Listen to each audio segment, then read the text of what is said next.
Silicon city ಬೆಂಗಳೂರಿನಲ್ಲಿ love ಜಿಹಾದ್ ಸದ್ದನ್ನ ಮಾಡ್ತಾ ಇದೆ. ಇದು ಯುವತಿ ರೀಟಾ ಸಾದಿಯಾ ತಬಸುಮ್ ಆದ ಕಥೆ. ರೀಟಾ ಅನ್ನೋರು ಸಾದಿಯಾ ತಬಸುಮ್ ಆದಂತ ಕಥೆ ಇದು. ಬೆಂಗಳೂರಿನಲ್ಲಿ ಮತ್ತೊಂದು ಲವ್ ಜಿಹಾದ್ ಸದ್ದು ಮಾಡ್ತಾ ಇದೆ. ಯುವತಿ ರೀಟಾ ಸಾದಿಯಾ ತಬಸುಮ್ ಆದಂತ ಕಥೆ. ಪ್ರೀತಿಸಿ ಮದುವೆ, ಮುಸ್ಲಿಂ ಧರ್ಮಕ್ಕೆ ಯುವತಿ ಮತಾಂತರ, ಅದಾದ ಬಳಿಕ ಮುಸ್ಲಿಂ ಆಗಿ ಕನ್ವರ್ಟ್ ಆಗ್ತಾ ಇದ್ದಂಗೆ ಕೈ ಕೊಟ್ಟಿದ್ದಾನೆ ಪರ್ವೇಜ್. ಪತ್ನಿ ರೀಟಾಗೆ ಕೈ ಕೊಟ್ಟು ಬೇರೆ ಯುವತಿ ಜೊತೆ ಮದುವೆಯನ್ನು ಕೂಡ ಮಾಡಿಕೊಂಡಿದ್ದಾನೆ ಪರ್ವೇಜ್. ಈ ಘಟನೆ ನಡೆದಿರೋದು ಬೆಂಗಳೂರಿನ ಡಿಜೆ ಹಳ್ಳಿ ಠಾಣೆ ವ್ಯಾಪ್ತಿಯಲ್ಲಿ.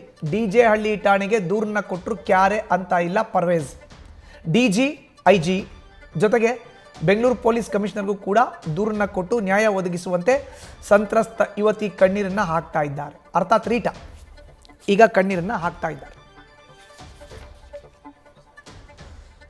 ಇನ್ನು ಸಂತ್ರಸ್ತ ಯುವತಿ ಜೊತೆ ನಮ್ಮ ಪ್ರತಿನಿಧಿ ಶಿವಕುಮಾರ್ ಮಾತುಕತೆಯನ್ನು ನಡೆಸಿದ್ದಾರೆ. ಬನ್ನಿ ನೋಡೋಣ. ಬೆಂಗಳೂರಿನಲ್ಲಿ ಮತ್ತೊಂದು ಲವ್ ಜಿಹಾದ್ ಪ್ರಕರಣ ಹೊರಗಡೆ ಬಂದಿರುವಂಥದ್ದು. ಹಿಂದೂ ದಲಿತ ಯುವತಿಯನ್ನ ಮದುವೆ ಆದಂತ ನಂತರದಲ್ಲಿ ಅಕ್ರಮವಾಗಿ ಮತಾಂತರ ಮಾಡಿ ನಂತರ ಆಕೆಗೆ ಕೈ ಕೊಟ್ಟಿರುವಂತಹ ಘಟನೆ ನಡೆದಿದೆ. ನಮ್ಮ ಜೊತೆ ಸಂತ್ರಸ್ತ ಮಹಿಳೆ ಇದ್ದಾರೆ. ಅಮ್ಮ ನಮಸ್ತೆ. ತಾವು ರೀಟಾ ಇದ್ದಂಥವ್ರು ಈಗ ತಬ್ಸುಮ್ ಆಗಿದ್ರಿ, ಹೇಗೆ ಪರಿಚಯ ಆದ ಅಂತೇಳಿ? ನಾನು ಕಾಲೇಜ್ ಓದ್ತಾ ಇದ್ದೆ ಸರ್. ಹಸ್ನತ್ ಕಾಲೇಜ್ ಹೋದ್ವಾಗ ಅಲ್ಲಿ ಹೋಗ್ತಾ ಹಸ್ನತ್ ಕಾಲೇಜ್ ಇಲ್ಲಿ ಕಮರ್ಷಿಯಲ್ ಸ್ಟ್ರೀಟಲ್ಲಿ ಇರೋದು. ಹಸ್ನತ್ ಕಾಲೇಜ್ ಹೋದ್ವಾಗ ನಮ್ಮ ಹುಡುಗ ಅಲ್ಲಿ ಹೋಗ್ತಾ ಬರುವಾಗ ರೋಡಲ್ಲಿ ಪರಿಚಯ ಆದರು ನನಗೆ. ಆವಾಗ ಅವರು ನನ್ನ ನೋಡೋದು ಆ ಥರನೇ ಇಬ್ಬರಿಗೂ ಲವ್ ಶುರು ಆಯಿತು. ಇಬ್ಬರು ಲವ್ ಮಾಡ್ಕೊಂಡಿರುವಾಗ ಈ ಥರ ಪರಿಚಯ ಆದಮೇಲೆ ಇವ್ರು ಏನು ಹೇಳಿದ್ರು, ಇವರು ಮುಸ್ಲಿಮು, ನಾನು ಹಿಂದೂ.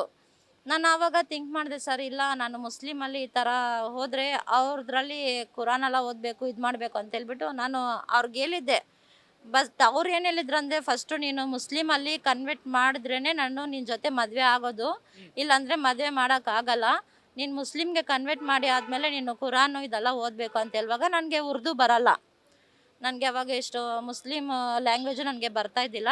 ನನಗೆ ಬರಲ್ಲ ಅಲ್ಲ ಅಂತ ಹೇಳಿದ್ದಕ್ಕೆ ಅವ್ರು ಏನು ಹೇಳಿದರು, ನಿನಗೆ ಇಂಗ್ಲೀಷಲ್ಲೇ ನಾನು ತಗೊಡ್ತೀನಿ, ಕುರಾನ್ ಇದನ್ನೇ ಇಂಗ್ಲೀಷಲ್ಲೇ ಇಸ್ಕೊಡ್ತೀನಿ, ನೀನು ಇಂಗ್ಲೀಷಲ್ಲೇ ಓದ್ಬೋದು ಅಂತ ಹೇಳಿದ್ದಕ್ಕೆ ನಾನು ಒಪ್ಕೊಂಡೆ ಸರ್. ಅವ್ರಿಗೆ 5 ವರ್ಷ ನಾನು ಲವ್ ಮಾಡ್ತಾಯಿದ್ದೆ ಅಂತ ಒಪ್ಕೊಂಡೆ ಅವ್ರಿಗೆ. ಅಮ್ಮ, ನೀವು ಹಿಂದೂ ಹುಡುಗಿಯಾಗಿ ಹುಟ್ಟಿದ್ರಿ, ಹಿಂದೂ ತಂದೆ ತಾಯಿ, ಹಿಂದೂ ಸಂಪ್ರದಾಯದಲ್ಲೇ ಬೆಳೆದಿದ್ರಿ. ನಿಮಗೆ ಮತಾಂತರ ಮಾಡಿದ್ದು ಯಾವಾಗ? ಮದುವೆ ಮಾಡ್ಕೊಂಡಿದ್ದು ಯಾವಾಗ? ಮತಾಂತರ ಮಾಡಿದ್ದು ಎಲ್ಲಿ? ಬೆಂಗಳೂರಿನಲ್ಲೇನ ಎಲ್ಲಿ ಅಂತ? ಬೆಂಗಳೂರಲ್ಲೇ ಸರ್. 2019 ನನಗೆ ಮ್ಯಾರೇಜ್ ಮಾಡಿದ್ದು. 2013 ಆಗಸ್ಟ್ ಅಲ್ಲಿ ನನಗೆ ರಿಜಿಸ್ಟರ್ ಮಾಡಿದ್ದು. 2019 ರಿಜಿಸ್ಟರ್ ಮಾಡಿದ್ವಿ. ರಿಜಿಸ್ಟರ್ ಆದಮೇಲೆ 3 ಮಂತ್ಸ್ ಆದಮೇಲೆ ಇದು ಮುಸ್ಲಿಮ್ ಇದರಲ್ಲಿ ಮ್ಯಾರೇಜ್ ಮಾಡಿದ್ದು, ಡಿಸೆಂಬರ್ 13ನೇ ತಾರೀಕು. ರೀಟಾ ಆಗಿದ್ದು ನಿಮ್ಮನ್ನ ತಬ್ಸುಮ್ಮ ಅಂತ ಹೆಸರಿಟ್ಟಿದ್ದು ಯಾವಾಗ, ಹೆಂಗ್ ಮಾಡಿದ್ರು ಅಂತೇಳಿ?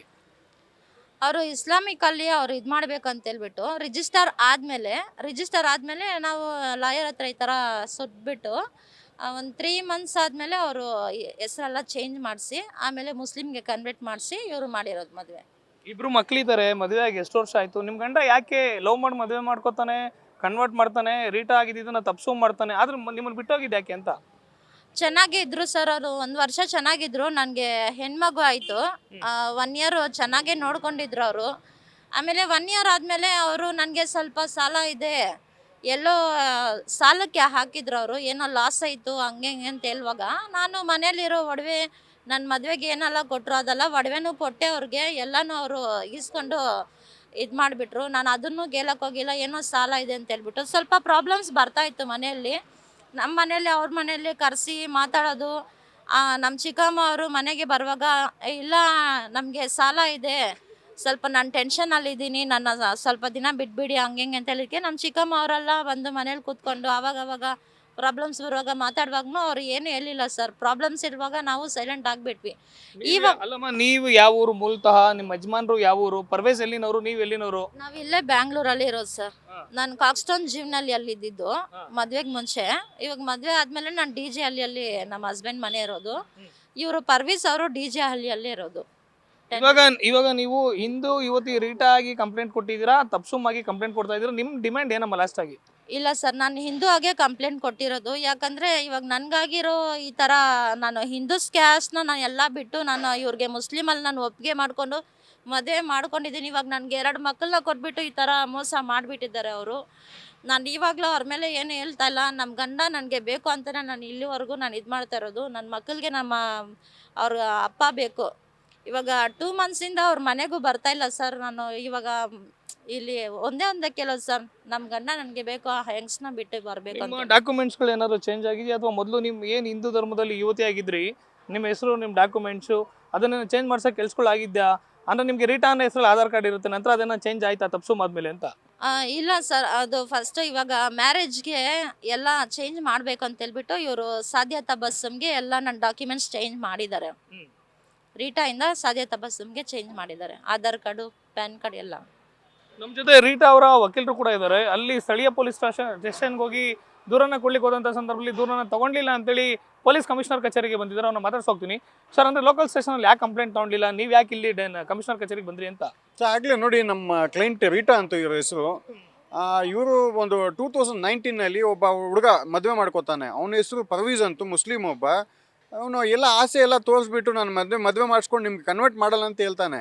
ಬಟ್ ಫೋರ್ಸ್ಫುಲ್ಲಾಗಿ ಇವ್ರಿಗೆ ಕನ್ವರ್ಟ್ ಮಾಡಿದ್ದಾನೆ. ಕನ್ವರ್ಟ್ ಮಾಡಿಸ್ಬಿಟ್ಟು ಎಲ್ಲ ಆಸೆ ಕೊಟ್ಬಿಟ್ಟು ಆಯಿತು ಅಂತೂ ಇಬ್ಬರು ಮಕ್ಕಳೂ ಆಗಿದ್ದಾರೆ ಅವ್ರಿಗೆ.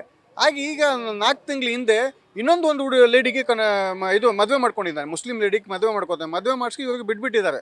ನಾನು ಮದುವೆ ನಿಮಗೆ ಜೊತೆಲಿ ಇಟ್ಕೊಳ್ಳಲ್ಲ, ಕೇಳಿದ್ರೆ ನಾನು ಇರೋದು ಹಿಂಗೆ ಇದೇ ರೀತಿ ನಿಮಗೆ ಯೂಟಿಲೈಸ್ ನಾನು ಮಾಡಿಸಿದ್ದು ಯೂಸ್ ಮಾಡಿದ್ದಾನೆ, ಈಗ ಬಿಸಾಕಿದ್ದೀನಿ ಅಂತ ಆ ರೀತಿ ಮಾಡಿದ್ದಾನೆ ಸರ್. ಸರ್, ಕಂಪ್ಲೇಂಟ್ ಆಗಿದೆ ಇವಾಗ ಕಮಿಷನರ್ ಕಚೇರಿಯಲ್ಲಿ. ಪೊಲೀಸ್ ಅಧಿಕಾರಿಗಳು ಏನು ಹೇಳ್ತಾರೆ ಸರ್? ಸರ್, ಕಂಪ್ಲೇಂಟ್ ಈಗ ಆಗಿರೋದು, ಈಗ ನನ್ನೇನೆ ಬಂದಿರೋದು ನಮ್ಮ ಕ್ಲೈಂಟು. ಈಗ ಅವರು 1.5 ತಿಂಗಳಿಂದ ಪೊಲೀಸ್ ಸ್ಟೇಷನ್ಗೆ ಓಡಾಡ್ತಾ ಇದ್ದಾರೆ. ಇಲ್ಲಿ 1.5 ತಿಂಗಳಿಂದ ಕಂಪ್ಲೇಂಟ್ ತೊಗೊಳ್ಳಿಲ್ಲ ಅಂತೆ. DGLE ಸ್ಟೇಷನ್ ಮತ್ತು ಬ್ರಾಡ್ವೇ ವುಮೆನ್ ಸ್ಟೇಷನ್ 2 ಸ್ಟೇಷನಲ್ಲಿ ಎಲ್ಲೋ ಅಲ್ಲಿ ಹೋಗಿ ಇಲ್ಲಿ ಬನ್ನಿ ಅಂತ ಹೇಳ್ತಾರೆ ಅಂತ. ಅದೇ ರೀತಿ ಸೀರಿಯಸ್ ಅಫೆನ್ಸ್ ಇದೆ. ಅದಕ್ಕೆ ಇವತ್ತು ನಾನು ಕಮಿಷನರ್ ಸಾಹೇಬ್ರಿಗೆ ಬಂದು ಕಂಪ್ಲೇಂಟ್ ಕೊಟ್ಟಿದ್ದೀನಿ ಸರ್. ಆದಷ್ಟು ಬೇಗ ಇವ್ರ ಮೇಲೆ ಆ್ಯಕ್ಷನ್ ತೊಗೋಬೇಕು. ಇದು totally false abuse of law, ಫೋರ್ಸ್ಫುಲ್ಲಾಗಿ ಕನ್ವರ್ಟ್ ಮಾಡಿದ್ದಾನೆ ಅವನು. ಇದಿಷ್ಟು ಸಂತ್ರಸ್ತ ಮಹಿಳೆ ಹಾಗೂ ಅವರ ಪರ ವಕೀಲರ ಮತ್ತು ಕ್ಯಾಮ್ರಾ ಪರ್ಸನ್ ಮಂಜುನಾಥ್ ಜೊತೆ ಶಿವಕುಮಾರ್, ನ್ಯೂಸ್ ಫಸ್ಟ್, ಬೆಂಗಳೂರು.